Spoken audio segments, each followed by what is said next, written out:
Вы знаете, мне в России часто задают вопрос, это что это за трусы такие, да мы бы там находились бы. Все началось октябрьским вечером 1992 года. Люди включили телевизор и в прайм-тайм в онлайн-режиме им показали расстрел уголовных авторитетов. Люди, которые...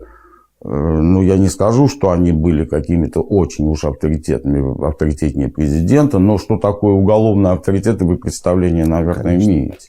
И вдруг этих людей за волосы тащат к краю ямы, стреляют им в затылок, и все это было в документальном онлайн-режиме. Угу. Вот с этого-то все и началось. Реалити-шоу, да. А уже буквально пару лет спустя... Халк, Ватан, Туркменбаши. Угу. По-немецки это можно перевести «Ein Führer, ein Volk, ein Vaterland».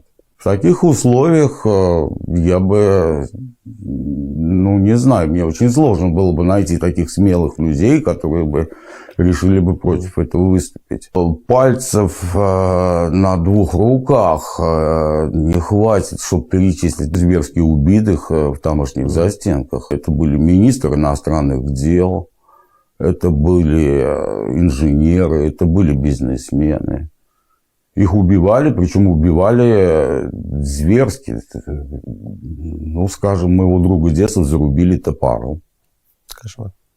И в таких условиях я бы хотел посмотреть на таких смельчаков, которые не то, что там какое-то противостояние, а вообще реально хотя бы слово сказали бы что-нибудь.